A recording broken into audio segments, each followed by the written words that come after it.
YouTube, how are ya? Carmelo here, Fingers of Fury. So I'm gonna do a vlog video. I'm holding it, obviously hands with my hands, whatever you call that. Not hands-free, the opposite of hands-free, with hands. So I'm gonna do it like this. I usually hate it when guys do this, when they like walk around and they like talk and then the screen's moving exactly like this. It's like the worst video. But also if I just stand and look at the camera, I just start talking like I'm a robot. So I'm gonna walk around and talk just kind of randomly, because then I seem like a person. So check this out. I'm gonna show some stuff. Okay, flipping my screen around. So here's the machine. I've had a bunch of problems as of lately. So the first being this tool changer is getting chips. So chips are, you know, the metal shavings, if that's what you want to call it, in the machine. They're flying like up into here, getting stuck in the tool holder, and the tool holder goes up in here, and so tool holder here. So this taper here goes up in the spindle over there, and so what happened is chips would fly on here. Sorry about that. Chips would go on here, and then those chips would get smashed in there, and the thickness of the chip is pushing this tool down a bit, and so my engravings and other things were off, and more chips would stack up there. It's causing problems.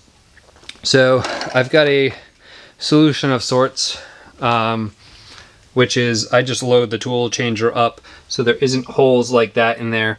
But I keep on having problems with this machine. Back there used to be metal covers like you see everywhere else, here, here, here. That protects these linear guideways here, and it just fell off. Then the machine overloaded when this tried to come down onto the piece that fell, overloaded. Okay, so I just throw it away. Then another piece falls off. The y-axis overloads, blah, blah, blah, blah. This machine's old. It's 1993. You know, that's, you know, only a handful of years younger than me. So it's quite old. So that's one thing I don't like. These parts got chucked. Here's one. Maybe it'll show up a bit chewed up there. That's really, I guess, my fault. I don't want to call it my fault, but these are aluminum jaws, and they're just worn out, so they're not really holding onto the stock too well.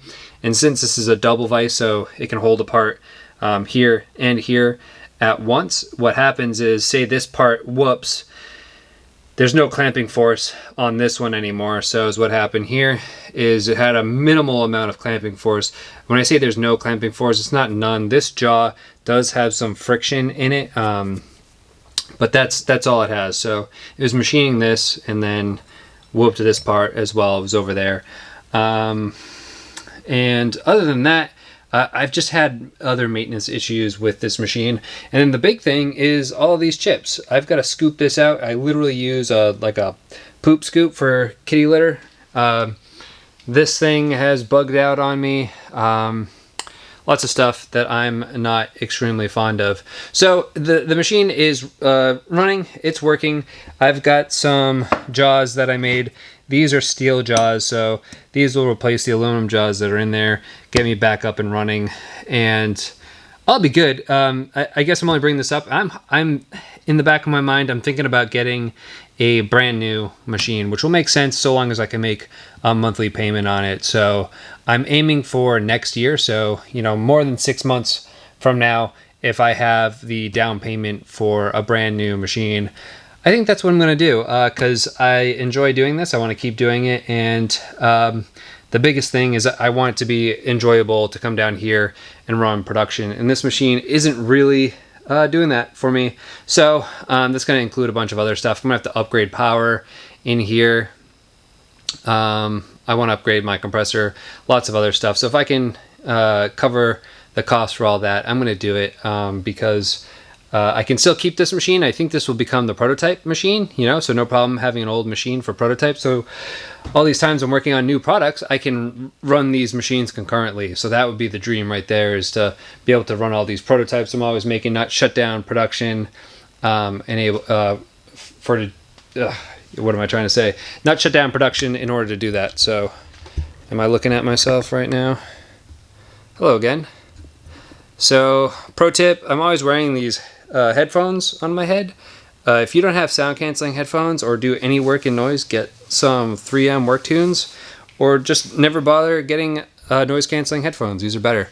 They're like $50 and they last 40 hours. If you charge them, and it charges in some ridiculous amount of time, it's like 2 hours to charge and then it lasts for 40 hours. So a full work week. I wear these for a full week. I wear them out here. I'm beat blasting, running the machine. It's noisy.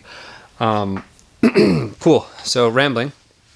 So recently, I already did the video, but I released the Zod, my ergonomic board. So super happy with this. Just mention it because who knows. So that's done. I'm obviously trying to set that back up. I got some bead blasting to do tonight, so I always say it, but I shut off all the noisy things and then I go back to work once I do the video. So the thought is now, so the thought is now is what's next. One thing I've shown before is this guy here, which is the carbon fiber stick brush, or whatever you call this, boulder brush. So it's this plastic joint and a brush, right? And so the problem being, and it's not actually a problem, is this joint right here. Only one person noticed it, and I knew this, but I didn't even really think of it, is there's a company, Soup, I think it's called, in Hong Kong, I think is where they're located, is they have, they don't have this telescoping joint, but they have this here, and then they make climbing brushes for the inside. So I mentioned it on my video where I go over this, but I didn't make any of these components. I'm kind of just coming in where it's attaching them all together. So the reason I end up with the same joint that they did is pretty straightforward. Is if you go to source carbon fiber rod, some of the places sell this joint. So it's kind of already their thing to me, you know, it's part of their look that they've got this joint on here. So it's not shady for me to use the same joint because it's the same as buying carbon fiber tube, which is honestly to me the same as buying aluminum and making something out of aluminum, really, in my eyes. And again, it's already got the holes in there. They're really just doing the same thing I would have to do, is drill the hole in there. But I don't want to feel like I'm stepping on anyone's toes. One person did say to me, like, hey, that's a carbon fiber copy of the Soup. And I explained exactly what I just explained, is that, yeah, I'm not making the carbon fiber.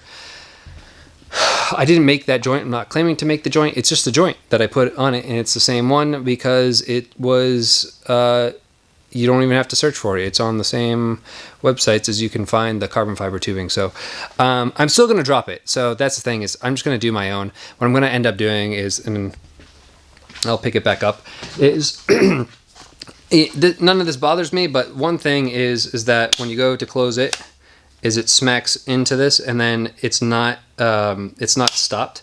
So that's with it on a detent there. And then if you close it all the way, it's hitting there, but it's not really, it would end up opening like this. That's a little bit wonky to me, not really a big deal, but it's obviously not a purpose-built joint, is why it ends up like that. It kind of bugs me from like a design standpoint. It just doesn't like look purpose-built. But then also, again, to it not being purpose-built is, and I'm holding this super weird because I'm holding the camera as well, is that it's kind of bulky. You know, the distance from here down to there isn't doing anything because it's not doing anything. This joint isn't specific to a bouldering brush. So what I'm going to do is I'm going to design something, and is what I'm going to go with is a hearth joint. So it'll be an aluminum part. And actually, so check this out. A lot of stuff I steal from camera equipment. This is a hearth joint. So let's see if we can do this.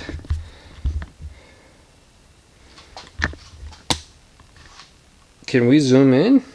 Hello. if you guys can see the teeth or serrations, whatever you want to call that, there's an O-ring in there, and then there's another, that same joint here. So when you put it in, it's locked solid. And so it's not as quick as that ratcheting joint, but when you lock this, you're not worried about it going anywhere, and it doesn't shake. Whoops. So there's no play in this. So this is a fluid head, so you wouldn't want any play in this. And now, you know, hey, welcome to my crappy video of me moving everything around, but you can watch something else if you don't like it. So there's some play in there. Probably nobody would care, but hearth joint would not. So I can bring this, I can like get this distance like completely out of it. The hearth joint can be down here, no problem. So it can be way shorter. And then you can buy custom made brushes. So I think honestly, this is probably what a lot of other companies do. And there's big companies. I bought some sample climbing brushes, that one that's in there from a company in China that specializes in climbing brushes. And there were, I don't think I showed it on there, but there's like brand names on it. So they're sending me climbing brushes that I can like buy on Amazon. So again, I'll be designing the joint for this thing.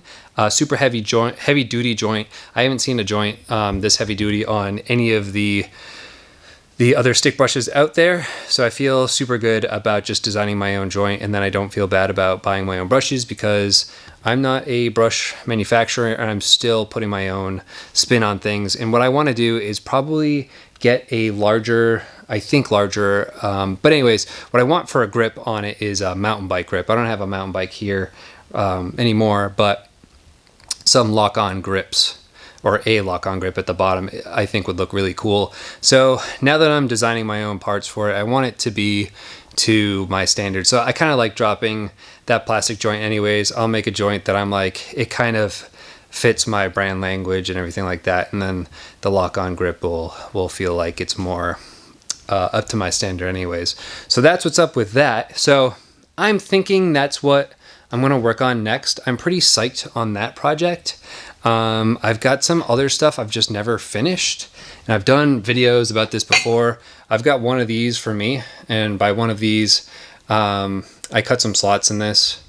And actually that's about it. I cut some slots in this, they get chamfered, and this becomes a sloper training tool. So it's a 6-inch diameter aluminum round. I put these on a lathe and I skimmed the outside, chamfered the ID and OD on it. So when these do get final machine with the slots and bead blasted, they would look good. But never finished them. So that could be something that I squeeze in. And then I don't know if did I ever mention I finished all of these? So I'm squatting on the ground where I've got 2B bead blasted Fifth Elements sitting next to me. So I've got some already bead blasted, and these are the ones that I've got to get to when I've got any sort of free time. But Fifth Elements are done, Zods are done. I did a release of 10 Zods, and those sold out in like an hour.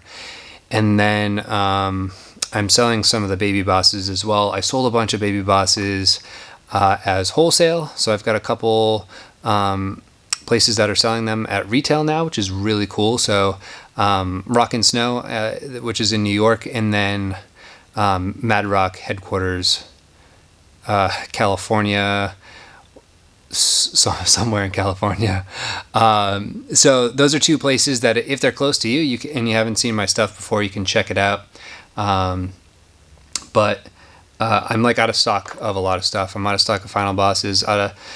I've got a low stock of Baby Bosses right now. Again, Zods are up for like 2 seconds and then they're gone. So I've got a lot of catching up to do, but I've got a lot of thinking to do as well. So the retail thing is new to me.